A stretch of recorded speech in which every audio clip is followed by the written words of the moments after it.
Heart attack, fits, അങ്ങനെ തുടങ്ങി ഒരുപാട് പ്രശ്നങ്ങൾ വന്ന് നിരന്തരം എന്നെ ജയിലിൽ നിന്ന് ഹോസ്പിറ്റലിൽ കൊണ്ടുപോകുമായിരുന്നു. I was admitted in the hospital.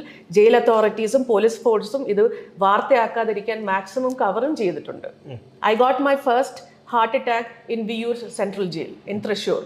പക്ഷേ എന്നെ കൊണ്ടിട്ടിരുന്നത് ഒരു അവരുടെ സ്റ്റോർ റൂം എന്ന് പറയുന്ന ഒരു ഷെഡിലാണ്.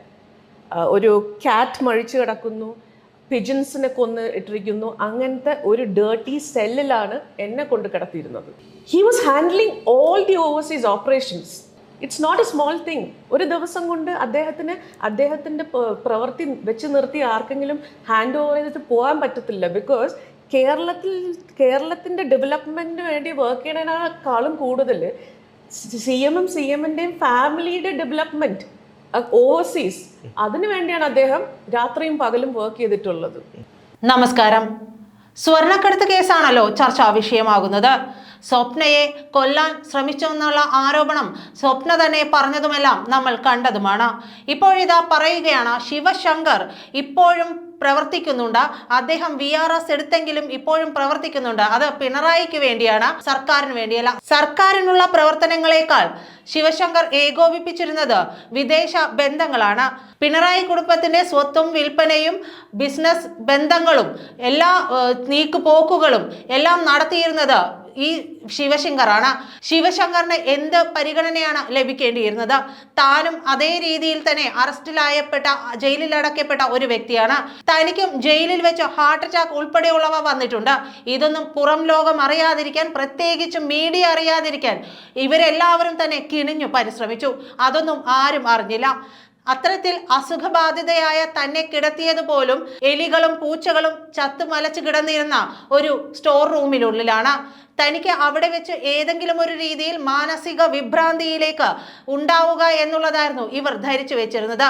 അത്തരത്തിൽ തനിക്ക് മാനസിക വിഭ്രാന്തി ഉണ്ടായാൽ പിന്നീട് തന്നെ പറ്റി ചിന്തിക്കുകയോ അതിനെ പറ്റിയിട്ടുള്ള കാര്യങ്ങൾ നടത്തുകയോ വേണ്ടി വരില്ല. മാനസിക വിഭ്രാന്തിയിലായവർക്ക് എന്ത് ജീവിതം, എന്ത് ജാമ്യം, അവർ എന്ത് പറയുമെന്ന് ആർക്കെന്തറിയാം. അത്തരത്തിൽ സ്വപ്നയെ തന്നെ പൂർണ്ണമായും ആ കൊണ്ടുപോകുന്ന, അതായത് ബംഗളൂരുവിലേക്ക് കൊണ്ടുപോകുന്ന വഴിക്ക് ഇല്ലാതെയാക്കാൻ ശ്രമിച്ചുവെങ്കിലും അത് നടക്കാതെ വന്നതോടെ ജയിലിനുള്ളിൽ തന്നെ വെച്ച് ഇല്ലാതെയാക്കാൻ ശ്രമിച്ചുവെന്ന കാര്യമാണ് സ്വപ്ന വെളിപ്പെടുത്തുന്നത്. മാത്രമല്ല, പിണറായി കുടുംബത്തിന് വേണ്ടിയിട്ട് എല്ലാ ബിസിനസ് ബന്ധങ്ങളും ബിസിനസ് നയതന്ത്രങ്ങളും എല്ലാം ചെയ്തുകൊണ്ടിരിക്കുന്നത് ഇപ്പോഴും VRS എടുത്തിട്ടുള്ള ശിവശങ്കറാണ്. ശിവശങ്കർ ഒരിക്കലും പിണറായിയെ ചതിക്കില്ല. ആജീവനാന്തം പിണറായിക്ക് വേണ്ടി പണിയെടുക്കാൻ വിധിക്കപ്പെട്ടിട്ടുള്ള ഒരാളാണ്, വിശ്വസ്തനായിട്ടുള്ള ഒരാളാണ് ശിവശങ്കർ. ആ ശിവശങ്കർ മുഖേന കൂടിയാണ് താൻ ഈ ദുഷ്ചെയ്തികളിലെല്ലാം ഇടപെടേണ്ടി വന്നത്. ഒടുവിൽ തനിക്ക് മാത്രം ജീവിതമില്ലാണ്ടായി, തനിക്ക് മാത്രം ഒരു കാര്യവും നടക്കാതെയായി. അവരെല്ലാം സസുഖം ജീവിക്കുകയാണ്. തനിക്ക് വന്ന അസുഖം പോലും പുറത്തു പറയാതിരിക്കാൻ അവർ ഏറെ പാടുപെട്ടു. അങ്ങനെ ഗുരുതരമായ ഒരുപാട് വെളിപ്പെടുത്തലുകൾ നടത്തുകയാണ് സ്വപ്ന സുരേഷ്. ഒരു പ്രമുഖ ഓൺലൈൻ മാധ്യമമായ DNA ന്യൂസിന് നൽകിയ അഭിമുഖത്തിലാണ് അവർ ഇക്കാര്യം വെളിപ്പെടുത്തുന്നത്. അത് ഞങ്ങൾ നിങ്ങൾക്ക് വേണ്ടി കേൾപ്പിക്കുകയാണ്. Very clearly, ഈ സ്പ്രിങ്ക്ലറിന്റെ ഇഷ്യൂ വന്നപ്പോൾ he used to confess a lot. Sometimes he was also used as a scapegoat by the chief minister. അപ്പോൾ he used to confess over a drink and all that. He used to confess and he used to tell me, I am being treated sometimes as a scapegoat, but I am madly in love with this chief minister, because from him only I have understood that he was never a communist guy. He was actually into BJP or something of that sort.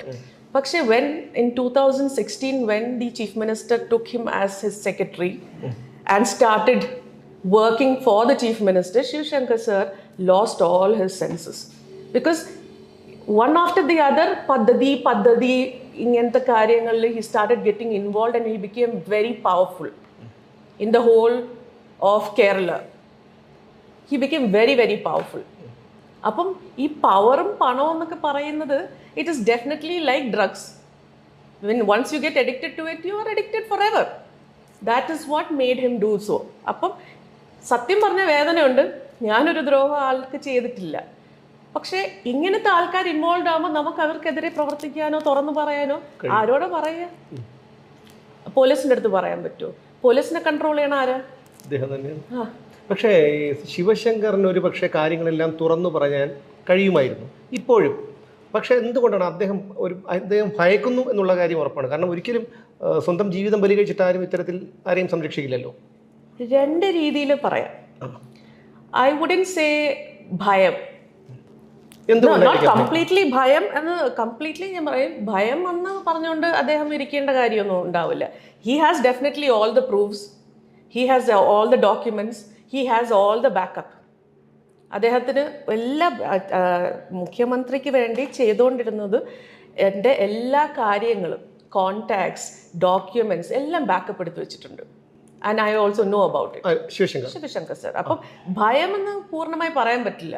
പക്ഷെ Sivasankar sir ഇപ്പോഴും എൻ്റെ വിശ്വാസം VRS എടുത്ത് വീട്ടിലിരിക്കുകയാണെങ്കിലും എന്തൊക്കെയോ രോഗമുണ്ടെന്ന് ആൾക്കാരെ പറഞ്ഞ് ധരിപ്പിക്കുന്നുണ്ടെങ്കിലും he is still working for the honourable chief minister. I can guarantee you that. Yes, because he is indispensable. He was handling all the overseas operations. It's not a small thing. ഒരു ദിവസം കൊണ്ട് അദ്ദേഹത്തിൻ്റെ പ്രവൃത്തി വെച്ച് നിർത്തി ആർക്കെങ്കിലും hand over ചെയ്തിട്ട് പോകാൻ പറ്റത്തില്ല. ബിക്കോസ് കേരളത്തിൻ്റെ ഡെവലപ്മെൻറ്റിന് വേണ്ടി വർക്ക് ചെയ്യണേക്കാളും കൂടുതൽ CMൻ്റെയും ഫാമിലിയുടെ ഡെവലപ്മെൻറ്റ് ഓവർസീസ്, അതിനു വേണ്ടിയാണ് അദ്ദേഹം രാത്രിയും പകലും വർക്ക് ചെയ്തിട്ടുള്ളത്. സോ ഇറ്റ് ഈസ് നോട്ട് ഭയം, ഇറ്റ് ഈസ് ബേസിക്കലി മുഖ്യമന്ത്രി will not leave Sivasankar sir. എന്തിനു ഏറെ പറയണു? നമ്മളെ കേരളത്തിൽ എത്ര ആൾക്കാരാണ് അനുഭവിക്കുന്നതും കാശില്ലാതെയും ജോലിയില്ലാതെയൊക്കെ ജീവിക്കുന്നത്. VRS എടുത്ത IAS ഉദ്യോഗസ്ഥനായ M ശിവശങ്കർ സാറിന് ഈ ഇടയ്ക്ക് ഗവൺമെൻറ് ചികിത്സയ്ക്ക് പൈസ കൊടുത്തില്ലേ? 2 ലക്ഷത്തി ചില്ലുവാൻ രൂപ. So you connect the dots. ഇത് കോമൺ പേഴ്സൺ, വലിയ IAS IPS ആവേണ്ട കാര്യമല്ലേ ഇതൊക്കെ മനസ്സിലാക്കാൻ. കോമൺ മനുഷ്യന്, നോർമൽ പീപ്പിൾ ക്യാൻ അണ്ടർസ്റ്റാൻഡ്. ഞാൻ ജയിലിൽ കുറച്ച് ദിവസം ഉണ്ടായിരുന്നു. ആ സമയത്ത് ശിവശങ്കർ കാക്കനാട് സബ് ജയിലിലുണ്ട്. പക്ഷേ ഒരു സാധാരണ തടവ് പുള്ളിക്ക് കൊടുക്കുന്നതിനേക്കാൾ ഒരു കട്ടിൽ മാത്രമാണ് അദ്ദേഹത്തിന് കൊടുത്തിട്ടുള്ളത്. മറ്റ് കാര്യങ്ങളൊന്നും കൊടുത്തിട്ടില്ല. പിന്നെ എന്തോ സഹായി ഉണ്ടെന്ന് തോന്നുന്നു. അപ്പോൾ അത്തരത്തിൽ ഒരു ഹെൽപ്പർ ഉണ്ടെന്ന് തോന്നുന്നു. അപ്പോൾ ഇത്രയധികം യാതന അനുഭവിച്ചുകൊണ്ട് എന്തിനായിരിക്കും? ഹൗ കെൻ യു സേ അതൊരു യാതനയാണെന്ന്? ഒരു കട്ടിൽ കൊടുത്തിട്ടുണ്ട്, ഒരു സഹായി ഉണ്ടെന്ന് നിങ്ങൾ തന്നെ പറയുന്നുണ്ട്. അദ്ദേഹത്തിന് അസുഖമുണ്ട്. അപ്പൊ അതുകൊണ്ട് തന്നെ even I had a lot of ailments, heart attack, fits, അങ്ങനെ തുടങ്ങി ഒരുപാട് പ്രശ്നങ്ങൾ വന്ന് നിരന്തരം എന്നെ ജയിലിൽ നിന്ന് ഹോസ്പിറ്റലിൽ കൊണ്ടുപോകുമായിരുന്നു. I was admitted in the hospital. ജയിൽ അതോറിറ്റീസും പോലീസ് ഫോഴ്സും ഇത് വാർത്തയാക്കാതിരിക്കാൻ മാക്സിമം കവറും ചെയ്തിട്ടുണ്ട്. I got my first heart attack in Viyyur central jail in Thrissur. പക്ഷേ എന്നെ കൊണ്ടിട്ടിരുന്നത് ഒരു അവരുടെ സ്റ്റോർ റൂം എന്ന് പറയുന്ന ഒരു ഷെഡിലാണ്. ഒരു ക്യാറ്റ് മഴിച്ചു കിടക്കുന്നു, പിജൻസിനെ കൊന്ന് ഇട്ടിരിക്കുന്നു. അങ്ങനത്തെ ഒരു ഡേർട്ടി സെല്ലിലാണ് എന്നെ കൊണ്ട് കിടത്തിയിരുന്നത്. I was denied all right to speech. ഒരു വ്യക്തിയോട് പോലും എനിക്ക് സംസാരിക്കാനുള്ള അനുവാദമില്ലായിരുന്നു. അപ്പോൾ അസുഖം എനിക്കും ഉണ്ടായിരുന്നു. എൻ്റെതാണ് സെൻസേഷണൽ കേസ്. നമ്മളെല്ലാവരും സെൻസേഷണൽ കേസിൽ പെട്ടവരാണ്. അപ്പം അദ്ദേഹത്തിന് വയ്യാന്ന് പറഞ്ഞൊരു സഹായം മതി ഇൻഫർമേഷൻസ് പാസ് ചെയ്യാനും കൊടുക്കാനും. പിന്നെ ബാക്കിയുള്ള കാര്യം, ജയിലിൻ്റെ അകത്ത് കിടക്കുമ്പോൾ നമുക്ക് വേറെ ഫെസിലിറ്റീസിനെ കുറിച്ചൊന്നും ആവശ്യമില്ല. ആ മാനസിക അവസ്ഥയല്ല നിങ്ങൾ കിടന്നിട്ടുള്ളതുകൊണ്ട് നിങ്ങൾക്ക് മനസ്സിലാവും എന്താണ് അടുത്ത സ്റ്റെപ്പ്. നമ്മൾ ബ്രെയിൻസ് ഉപയോഗിക്കാനുള്ള മാക്സിമം നോക്കത്തുള്ളൂ. അപ്പോൾ ഇത് തന്നെ ഒരു വലിയ ഫെസിലിറ്റി അല്ലേ. He is not into ഭയങ്കര പോഷ് ലൈഫ് അല്ലെങ്കിൽ ഭയങ്കര സെറ്റപ്പ് അങ്ങനത്തെ അല്ല. He is a normal ordinary man. പക്ഷേ what he has got is unimaginable power. That is his brain. അത് വർക്ക് ചെയ്യാൻ വേണ്ടിയിട്ട് ഉള്ളൊരു എൻവയൺമെൻറ്റ് മാത്രമേ അദ്ദേഹം ചൂസ് ചെയ്യത്തുള്ളൂ. ഇപ്പോൾ എവിടെയാണെങ്കിലും വളരെ സിമ്പിളായിട്ട് ജീവിക്കുകയായിരിക്കും. ബട്ട് നല്ല രീതിയിൽ 24/7 മുഖ്യമന്ത്രിക്ക് വേണ്ടി നോട്ട്സ് എഴുതുന്നുണ്ടാവും. ഉറപ്പായിട്ടും അദ്ദേഹത്തിൻ്റെ പദ്ധതികൾ മുന്നോട്ടുള്ളത് കറസ്പോണ്ട് ചെയ്യുന്നുണ്ടാവും, കമ്മ്യൂണിക്കേറ്റ് ചെയ്യുന്നുണ്ടാവും. ആൻഡ് മെയിൻലി ഞാൻ പറഞ്ഞല്ലോ ഓവർസീസ്.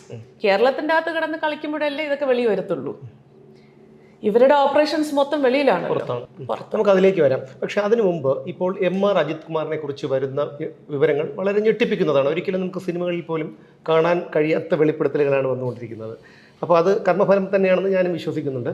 എപ്പോഴെങ്കിലും ശിവശങ്കർ ഈ ഒരു അജിത് കുമാറിനെ കുറിച്ച് താങ്കളോട് സംസാരിക്കും? 100% പറഞ്ഞിട്ടുണ്ട്. ഇറ്റ്സ് ലൈക്ക് നമുക്ക് ഫാമിലി ഡിസ്പ്യൂട്ട് ആയാലും പ്രോപ്പർട്ടി ഡിസ്പ്യൂട്ട് ആയാലും എന്ത് കാര്യമായിരുന്നാലും പോലീസിൻ്റെ സഹായം നമുക്ക് ആവശ്യമുണ്ടെങ്കിൽ he'll always tell me that Ajith Kumar is there, he is my close pal, I'll put in a word. എനിക്ക് എയർ ഇന്ത്യ സാറ്റ്സിൻ്റെ ഒരു ഇഷ്യൂ ഉണ്ടായിരുന്നു, ഒരു കേസ്.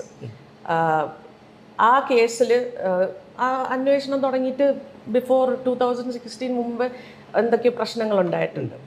ആ 2017 എന്തോ ചോദ്യം ചെയ്യാൻ വിളിച്ചപ്പോൾ എനിക്ക് പോലീസിൻ്റെ സഹായം വേണം, because I'm not use to going to these policemen or stations and talking, because I'm not from here. അന്നേരം ഹീ സെഡ്, വിളിച്ച് ഈ വ്യക്തി എം.ആർ. അജിത് കുമാർ എന്നല്ല, ഒരുപാട് പേര് പറഞ്ഞിട്ടുണ്ട്. അതിൻ്റെ ഇടയിൽ എം.ആർ. അജിത് കുമാറിൻ്റെ പേരും പറഞ്ഞിട്ടുണ്ട്, that he's very close to this gentleman, പേടിക്കണ്ട, I will put in my word and you can just go for the interrogation. So I've heard this name couple of times that they are very close. ഞാൻ personally Ajith കുമാറുമായിട്ട് എനിക്കറിയില്ല. പിന്നെ കുറച്ച് വ്യക്തമായിട്ട് ഈ പറയുന്ന വ്യക്തിയുടെ criminal ബാക്ക്ഗ്രൗണ്ടിനെ കുറിച്ച് മനസ്സിലായത് when Sarith was kidnapped from Palakkad. അത് ഷാജ് കിരൺ ഓൾറെഡി ഇൻവോൾവ്ഡ് ആണ്. അപ്പോൾ എൻ്റെ 164 കഴിഞ്ഞ് കൊച്ചിയിൽ നിന്നും ഞാൻ പാലക്കാടോട്ട് പോകുന്ന വഴിക്ക് I met Shaj Kiran because he requested me to meet him because he wanted to discuss something very important എന്ന് പറഞ്ഞു. നമ്മൾ റോഡ് സൈഡിൽ അവരുടെ ഏതോ ഒരു പ്ലോട്ടിൽ ചെല്ലാൻ പറഞ്ഞു. അവിടെ വെച്ച് he want me, Shaj Kiran want me and said you should not have given your 164. Now think of retracting it. Why? Because it's none of his business. അതുവരെ എനിക്ക് ഷാജ് കിരൺ ഒരു ദൂതനാണ് അല്ലെങ്കിൽ ഒരു മീഡിയേറ്റർ ആണെന്ന് ഇല്ല, ഒന്നുമില്ല. വളരെ നോർമലായിട്ട് സംസാരിക്കുന്നു. എങ്ങനെയാണ് ഷാജ് കിരണിനെ പരിചയപ്പെടുന്നത്?